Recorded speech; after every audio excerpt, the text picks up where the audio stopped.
Pakistan affair lecture series کا 6 topic آل India Muslim league پہ ہے، اور ایگزام پوائنٹ آف ویو سے جو پوچھا جاتا ہے وہ اس کا ہسٹوریکل بیک گراؤنڈ، اس کے پیچھے کازز کیا تھیں، یہ کیوں بنی، اور اس کا رول کیا رہا ہے پاکستان کی انڈیپینڈنس میں۔ ہسٹوریکل بیک گراؤنڈ سے سٹارٹ لیں۔ جو اس سے پہلے کے ہمارے ٹاپکس تھے بیسکلی وہی اس کا ہسٹوریکل بیک گراؤنڈ ہے۔ پارٹیشن آف بنگال ہوا، مسلمز کے فیور میں تھا، لہٰذا وہ بہت خوش تھے، لیکن ہندو خاص کر کانگریس مسلمز کا پروگریس نہیں چاہتی تھی، تو کانگریس نے اس پہ بہت پروٹیسٹ کیا تھا۔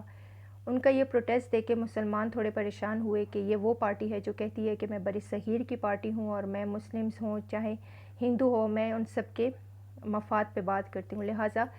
کانگریس کے اس ایٹیٹیوڈ سے مسلمان بہت مایوس ہوئے، اور ان کو ایک چیز کا پتہ چل گیا کہ انہوں نے اپنے رائٹس کو خود ہی ریزرو کرنا ہے،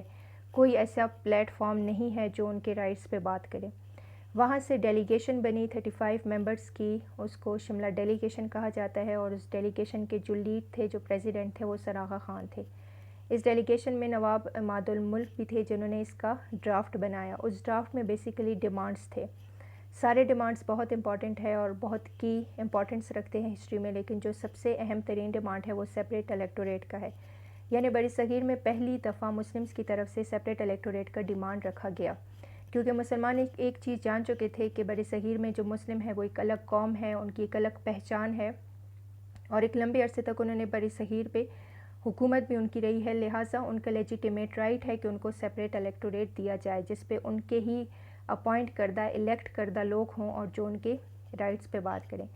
لہٰذا یہ ڈیمانڈز لے کے وہ اس وقت کے ویسرائے لارڈ منٹو کے پاس گئے، ان کو اپنے ڈیمانڈز بتائے، اور ویسرائے نے ان کے ڈیمانڈز پورا کرنے کی شیورٹی دی۔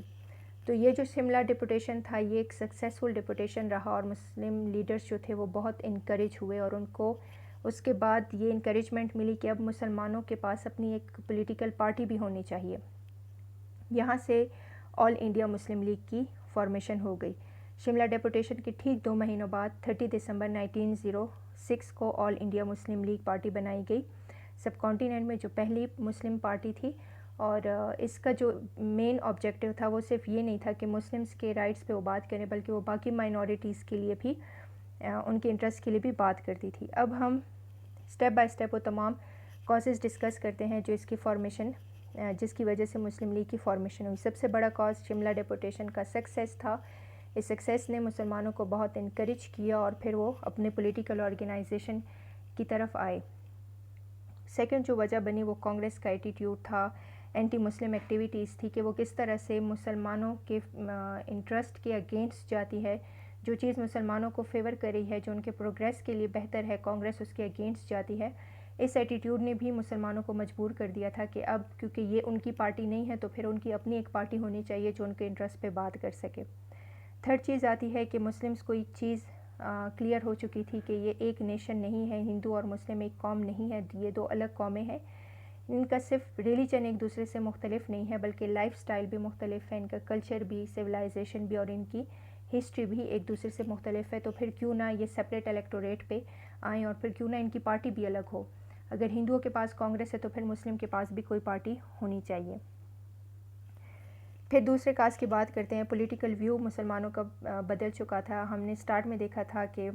وار آف 1857 کے بعد مسلمز جو تھے وہ ہر ایک فیلڈ میں بہت پیچھے چلے گئے تھے، پولیٹیکلی بھی، اس لیے سر سید احمد خان انہیں پالیٹکس میں آنے سے روکتے تھے، لیکن پھر آہستہ آہستہ ان کا پولیٹیکل ویو آپ کہہ سکتے ہو کہ وائڈ ہوتا گیا، ان کو بہت ساری چیزوں کی سمجھ آنے لگی، تو ایک چیز وہ جان چکے تھے کہ جوائنٹ الیکٹوریٹ میں ان کو کبھی بھی ان کے ریپرزنٹیٹیوز نہیں آ سکتے، کیونکہ جوائنٹ الیکٹوریٹ میں جس کی میجورٹی ہو وہی آئیں گے، اور اس وقت بر صغیر میں میجورٹی تھی ہندوؤں کی، لہٰذا جوائنٹ الیکٹوریٹ میں کوئی چانس نہیں تھا کہ مسلم جو ہیں وہ اپنے مرضی کے لوگوں کو الیکٹ کر کے لے کر آ سکیں۔ تو یہاں پہ بھی ان کو ایک پولیٹیکل پارٹی کی ضرورت تھی تاکہ اس پارٹی سے جو ہے ان کو جوائنٹ الیکٹوریٹ جب ملے تو اس پارٹی کے لوگوں کو اپنے ہی مسلمز الیکٹ کر کے لے کر آئیں۔ پھر ایک دوسری وجہ جو مسلم فار سائٹڈنس، مطلب مسلمانوں کی ایک چیز اور بھی کلیئر ہو گئی تھی کہ اگر ان کیس برٹش نے یہاں سے چلے گئے بر صغیر سے تو وہ بر صغیر کا کنٹرول ہندوؤں کے ہاتھ میں دے دیں گے، لہٰذا یہ جو کانگریس ہے اگر یہ اسی طرح جوائنٹ الیکٹوریٹ رہا تو پوری زندگی کے لیے مسلمان جو ہیں وہ ہندوؤں کے غلام بن جائے گی، تو بہتر ہے کہ وہ برٹش کے جانے سے پہلے اپنی ایک پولیٹیکل پلیٹ فارم بنائے، آرگنائزیشن بنائے، اور اس کے تھرو مسلمانوں کے جو رائٹس ہیں ان کو سیکیور کر دیں۔ پھر بات کرتے ہیں ہندوؤں کی کہ وہ کس طرح سے اردو کے اگینسٹ بھی پروٹیسٹ کرتے تھے. اردو جو تھی وہ ایک لمبے عرصے تک آفیشیل لینگویجز تھی اور وہاں کے کورٹس میں بھی بولی جاتی تھی کیونکہ بر صغیر میں بہت لمبے عرصے تک مسلمانوں کی حکومت رہی تھی, تو جو اردو ہے اس کے لیے ایک اسپیشل جگہ تھی مسلمانوں کے دل میں. لیکن 1867 میں انہوں نے کنٹروورسی سٹارٹ کی, پھر 1882 میں, پھر 1891 میں. اس طرح کرتے کرتے وہ انہوں نے جو لینگویج ہے اردو لینگویج اس کو ریپلیس کر دیا تھا ہندی لینگویج کے ساتھ. تو یہاں مسلمس ایک چیز پہ کنونسڈ ہو گئے تھے کہ اگر وہ اسی طرح ایک ہی چھت تلے یعنی ایک ہی سب کانٹیننٹ میں اگر ہندوؤں کے ساتھ رہے تو ان کی سویلائزیشن کو خطرہ ہے, کیونکہ ہندو جو ہیں وہ ان کی ریلیجن کے ساتھ ساتھ ان کے کلچر اور ان کی سویلائزیشن کو بھی ہٹ کر رہی ہے.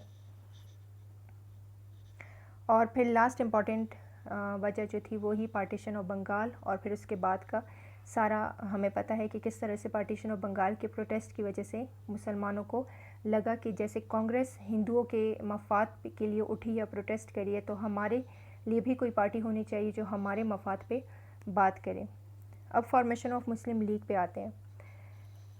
مسلم جو ایجوکیشنل کانفرنس ہے, یہاں پہ اس مسلم ایجوکیشنل کانفرنس کی بنیاد سر سید احمد خان نے رکھی تھی, اور یہاں پہ ہر سال اس کانفرنس کا اینول سیشن ہوتا تھا, اور اس اینول سیشن میں مسلم گریوینسز کو ڈسکس کیا جاتا تھا کہ برصغیر کے مسلمانوں کو کیا کیا مشکلات پیش آ رہی ہیں. تو 1906 میں بھی اس کا اینول سیشن ڈھاکہ میں تھا, نواب سمیع اللہ خان کی ریزیڈنس میں تھا یہ, اور سب سے پہلے انہوں نے ہی آئیڈیا دیا کہ کیوں نہ مسلمانوں کی بھی اپنی ایک پولیٹیکل پارٹی ہو,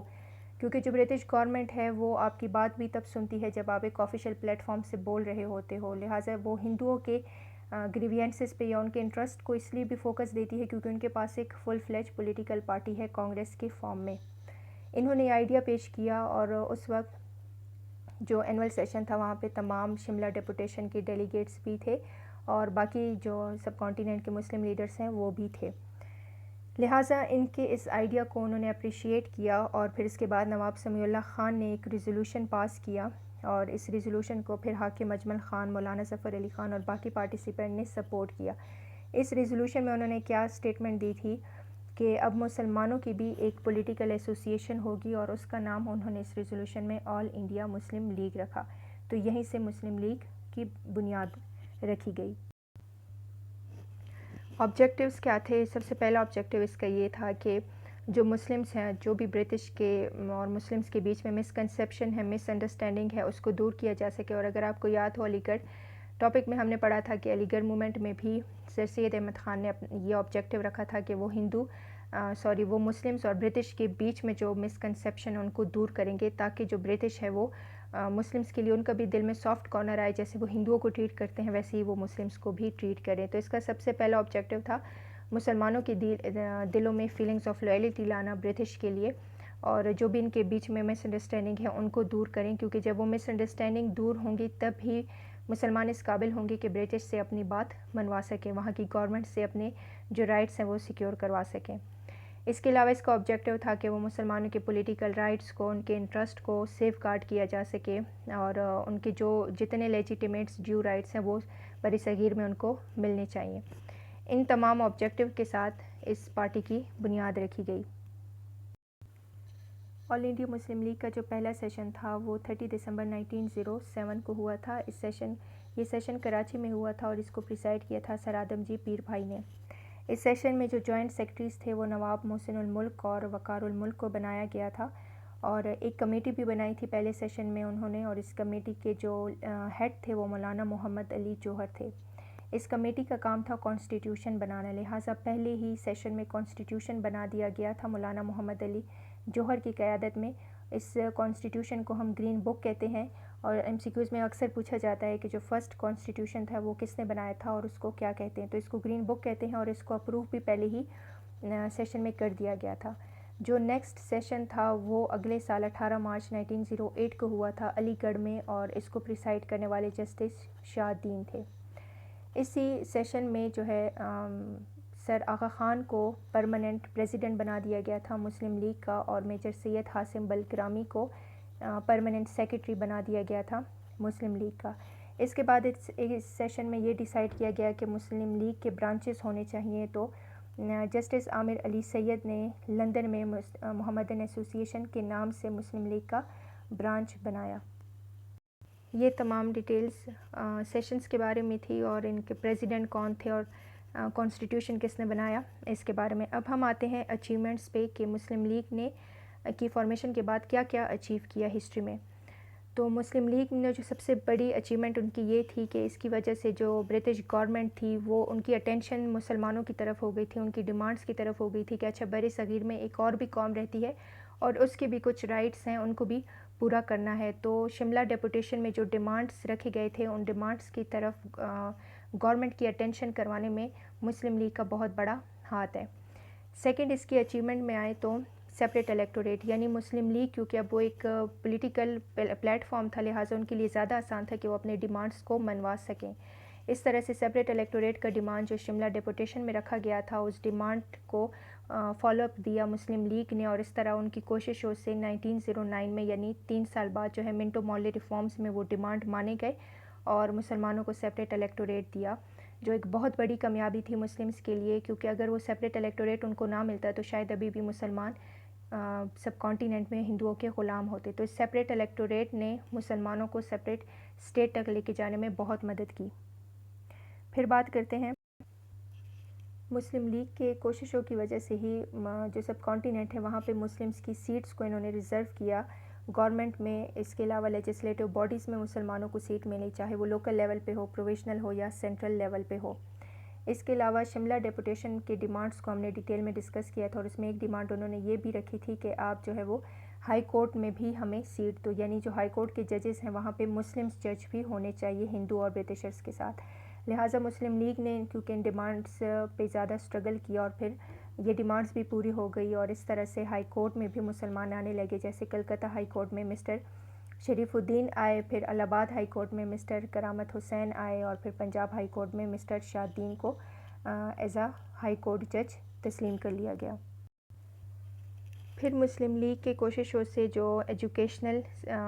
سیٹس تھیں، یعنی جتنی بھی انڈین یونیورسٹیز تھی وہاں پہ بھی مسلمانوں کو ریپرزنٹیشن ملی، وہاں پہ بھی مسلمانوں کا کوٹا جو ہے وہ سیو کر لیا گیا۔ اس طرح سے مسلمان ایجوکیشنل اسفیئر میں بھی آگے بڑھتے چلے گئے۔ پھر ایک اور اچیومنٹ ہے محمد علی جناح جو کہ بانی پاکستان ہیں، ان کی کوششوں سے ٹرسٹ بل پاس ہوا اور اس ٹرسٹ بل کے اکارڈنگ جتنی بھی ٹرسٹ پراپرٹی ہے ان کا سارا کنٹرول جو ہے وہ گورنمنٹ کے پاس چلا گیا، کیونکہ اس سے پہلے وہ کنٹرول سارا ہندوؤں یعنی کانگریس کے پاس تھا۔ اب کنکلوژن پہ بات کرتے ہیں تو آل انڈیا مسلم لیگ نے پاکستان کی فارمیشن میں اس کا بہت اہم کردار ہے، کیونکہ جو ڈیمانڈز پاکستان کی فارمیشن میں کی امپورٹنس رکھتے ہیں ان ڈیمانڈز کو منوانے کے لیے مسلم لیگ نے بہت اسٹرگل کیا تھا، اور سیپریٹ الیکٹوریٹ 1909 میں جب منٹو مارلے ریفارم میں مسلمانوں کو سیپریٹ الیکٹوریٹ دیا، اس طرح سے مسلمان جو ہے وہ لیجسلیٹو کاؤنسلز میں آئے اور ان کو ریپرزنٹیشن ملی اور اس طرح انہوں نے اپنے ڈیمانڈز جو ہیں ونمائے، اور وہ ان ڈیمانڈز میں جو ایک ڈیمانڈ تھا وہ سیپریٹ اسٹیٹ کا آ چکا تھا، یعنی اب ہم نے ہندوؤں کے ساتھ ایک جگہ پہ ہم نہیں رہ سکتے، ہم ایک الگ قوم ہے۔ اسی مسلم لیگ نے اس سیپریٹ نیشن کا ریزولوشن پاس کروایا جس کو ہم پاکستان ریزولوشن یا لاہور ریزولوشن کہتے ہیں، اور اسی ریزولوشن کے بعد جو ہے وہ پاکستان انڈیپینڈنس حاصل کر سکا۔